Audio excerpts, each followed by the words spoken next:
Hello friends, ప్రపంచంలో ఉన్న 190 దేశాల్లో మన భారతదేశం యొక్క వయసు ఎంత అడిగితే కనీసం చరిత్రకారులు కూడా ఖచ్చితంగా చెప్పలేనంత. ఈ గడ్డ మీద పుట్టి ఇతర దేశ శాస్త్రవేత్తల కంటే ముందుగానే మన దేశ ఋషులు మునులు ఎంతో కనిపెట్టారు, ఎన్నో సాధించారు. ప్రపంచానికి మన భారతీయులు అందించిన ఆవిష్కరణలు ఎన్నో ఉన్నాయి. వాటిలో కొన్నింటినైనా తెలుసుకోవడం మన బాధ్యత. నెంబర్ 1, ఆయుర్వేదం. ఆయుర్ అంటే జీవితం, వేదం అంటే నాలెడ్జ్.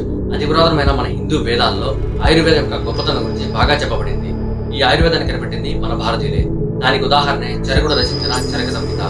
చాలా తక్కువ మొత్తంలో సైడ్ ఎఫెక్ట్స్ ఉండే ఈ ఆయుర్వేదాన్ని మనం వదిలేసి ఎక్కువ మొత్తంలో సైడ్ ఎఫెక్ట్స్ ఉండే అల్లోపతి వెనుకబడుతున్నాం. ప్రపంచానికి బట్టల్ని పరిచయం చేసింది మన భారతీయులే. ప్రాచీన కాలంలో గ్రీక్స్ జంతువుల చర్మాన్ని ధరించేవారు. 5th to 4th century BCEలో ఇండస్ వ్యాలీ సివిలైజేషన్ లో కాటన్ సాగు చేసేవారు. మొట్టమొదటి కాటన్ తయారు చేసింది కూడా ఇక్కడే. నెంబర్ 3, మార్షల్ ఆర్ట్స్ వంటి అద్భుతమైన యుద్ధ విద్యలు మన దేశంలో పుట్టి బౌద్ధ మతస్థుల వల్ల చైనాకి వెళ్లి అక్కడ బాగా అభివృద్ధి చెందింది.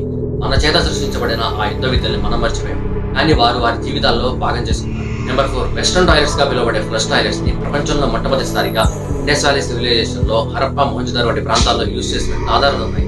వీటిని ఒక రకమైన డ్రైనేజ్ సిస్టమ్ కనెక్ట్ చేసి యూజ్ చేసేవారట. నెంబర్ 5, ప్రపంచంలో మొట్టమొదటిసారిగా రోలర్ ఉపయోగించింది మన భారతీయులని పురావస్తు శాఖ తవ్వకాల ద్వారా తెలిసింది. వీరి తవ్వకాల్లో సింధు నాగరికత కాలంలో ఉపయోగించిన రోలర్ దొరికింది. ఈ స్కేల్ పై డెసిమల్స్ కూడా ఉన్నాయి. వీటిని ఏనుగు దంతాలతో తయారు చేసేవాళ్ళు. నెంబర్ 6, యోగా. సుమారు 5000 సంవత్సరాల క్రితమే మన భారతీయ ఋషులు, పండితుల చేత ఈ యోగా ఎంతగానో అభివృద్ధి చెందింది. ఇప్పుడు ప్రపంచవ్యాప్తంగా ఎంతో ఆదరణ పొందుతుంది. నెంబర్ 7, 2600 సంవత్సరాల క్రితమే సుశ్రుత అనే భారతీయుడు ప్లాస్టిక్ సర్జరీస్, కృత్రిమ అవయవాల మార్పిడి అనే దాదాపు 3000 పైన సర్జరీస్ కేవలం 120 సర్జికల్ టూల్స్ ఉపయోగించేశారు. అందుకేనని ఫాదర్ ఆఫ్ సర్జరీ అంటారు. నెంబర్ 8, ఇండస్ వ్యాలీ సివిలైజేషన్ లోని మొహంజదారోలో కుండీలు కూడా ఉపయోగించినట్లు ఆధారాలు దొరికాయి. అప్పట్లో వాటిని సీషల్స్ తో తయారు చేసేవారు. నెంబర్ 9, మేధావుల ఆటగా గుర్తింపు పొందిన చెస్ ను ప్రపంచానికి పరిచయం చేసింది మన భారతీయులే. 6వ శతాబ్దం నుంచే భారతీయులు చెస్ ను ఆడటం ప్రారంభించారు. తర్వాతి కాలంలో వలస వచ్చిన బ్రిటిషర్స్ ద్వారా ఇతర దేశాల్లో ఈ ఆట ప్రాచుర్యం పొందింది. నెంబర్ 10, షాంపూను తయారు చేసింది కూడా మన భారతీయులే.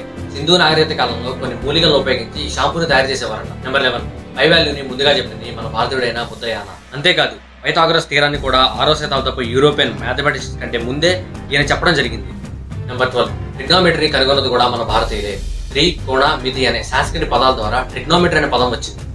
గణిత శాస్త్రంలో తొలి అడుగైన సున్నాని కనుగొన్నది కూడా మన భారతీయుడే. ఆయనే ఆర్యభట్ట. సింబల్ని కూడా ఈయనే కనుగొన్నారు. సో ఫ్రెండ్స్, ఇలా ఎన్నో అద్భుతమైన ఆవిష్కరణలు మన భారతీయుల చేత కొన్ని వేల సంవత్సరాల క్రితమే ఆవిష్కరించబడి ఎన్నో విప్లవాలకు దారిస్తాయి. కానీ ఈ రోజుల్లో వెస్ట్రన్ కంట్రీస్ మోజులో పడి ఎంతో మహోన్నతమైన చరిత్ర కలిగిన మన భారతీయ చరిత్రను మర్చిపోతున్నాం. ఈ వీడియో నచ్చినట్లయితే ప్లీజ్ ఒక్క లైక్ చేసి సపోర్ట్ చేయండి.